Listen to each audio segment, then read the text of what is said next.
Peace, this is Star with the Star Blooms. I heard now back to the regularly scheduled program.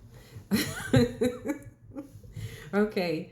Um yeah, cuz it is, right? I would like to thank my ancestors for being here with me at the highest vibrational frequency. Um I love it here, okay? I like to um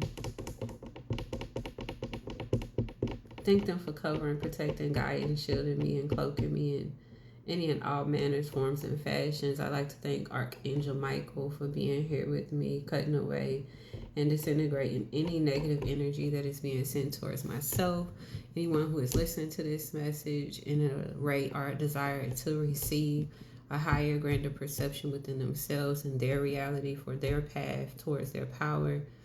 Um, and I'd like to thank the Most High for speaking through me at this time as we align to that which is no longer formatting to what is not and what will not be because of what once was. All right. I keep on wanting to bypass it, but Spirit doesn't want me to. And the reason is because of certain rates that are meant for certain energies and recognizing that you don't have to live in rates of fear anymore. So the first cards, what I had asked, the question that I asked was, what is the message that we could receive now as a collective? Because I believe I'm a part of my own collective, y'all.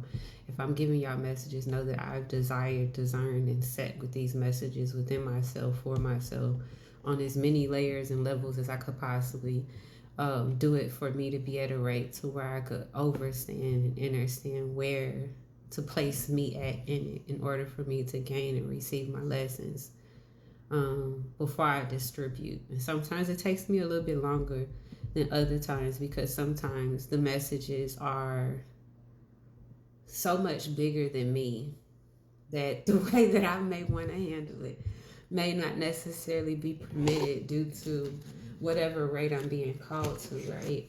Um, and that's what I recognize in this moment. Um, I had a whole other deck of cards. I'm not gonna tell y'all what the cards was, but they were like love, love, love, love, love. And they were basically talking about relationships and stuff like that. And I'm like, well, this is not, this is not for my life. And anybody who's been with me, a couple of my clients who've been with me since I started reading, they will tell you that I basically shy away from a lot of those conversations, not because I don't want to, but because I recognize a lot of the times we're desiring to have that connection with another person because we aren't fully in representation of the connections with ourselves. And sometimes we're desiring to come in balance with other people when we should be in a desire to learn how to discern and become balanced within our divine masculine and our divine feminine. And a lot of the times we give away our power for said connections because it's easier to place energies in a rate with one other than sometimes to face our own reality. Um, I've since now learned that there's so much more to it. And a lot of the times you can only live in the centered rate that you've allowed yourself to be placed in.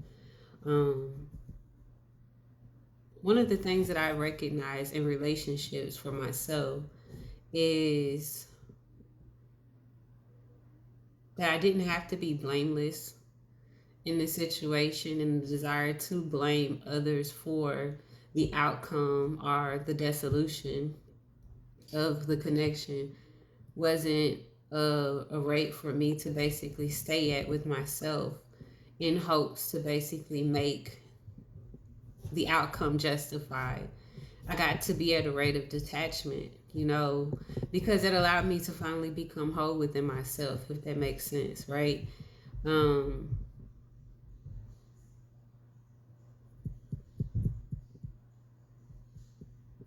I keep on seeing this card. It says the path of power. The path of power is paved with passion. The more aligned you are with your essence, the less you have to push Power flows with truth lives.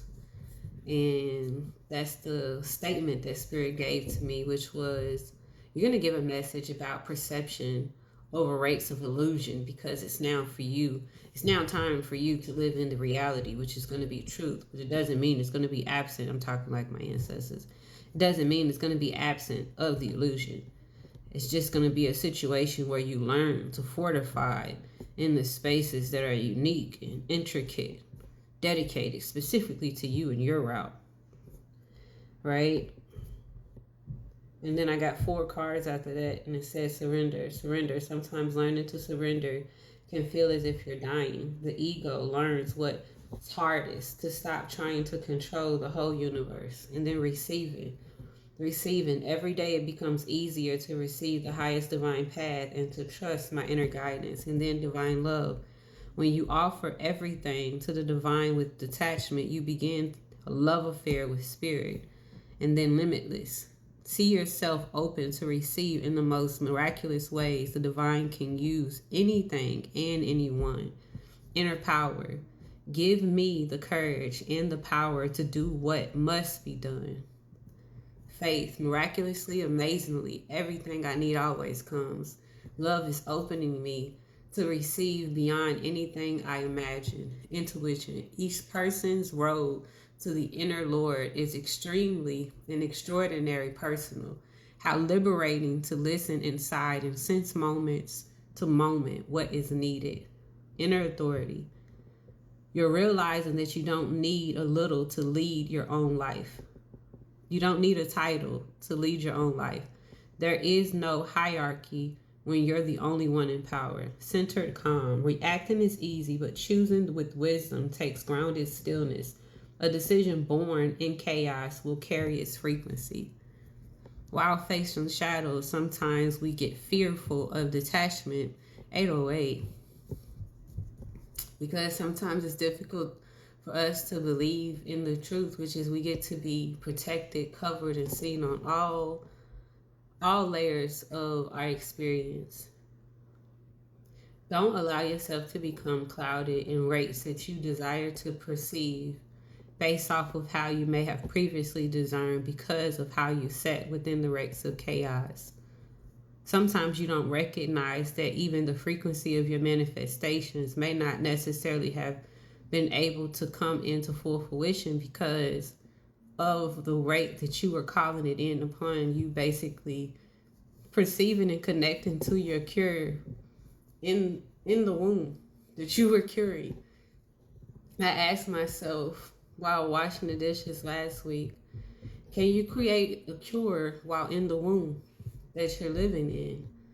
And I had to sit with it, and I've still been sitting with it because I recognized, well, shit, if you didn't recognize that there was a wound, if you didn't become aware of the fact that there was a wound, you wouldn't have the cure. In order for you to get out of the wound, you got to create the cure.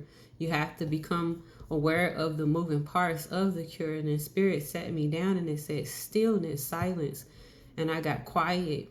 And the more quiet you get, one is you recognize your energy and you recognize the power that always is, and it's always present with you.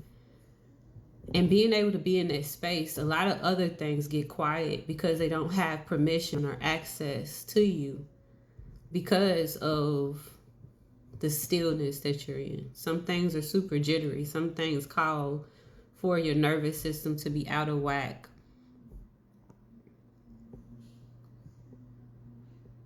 Being a wounded anything, sometimes we perceive as like an infraction that doesn't get to basically be vindicated. And when you get violated, certain violations allow you to be at a rate of destruction because you want to have some form of revenge. But sometimes detachment, even from the rate of what the outcome could be in a circumstance, allows you to become fully whole within yourself without the fulfillment of a particular desire. You ironically get to a rate of fulfillment just by releasing the thing that you believe is to be in order for you to become whole. Allow yourself to be open at all rates that you're able to receive it, because I believe now is the time. Stop fighting what is for you. even love.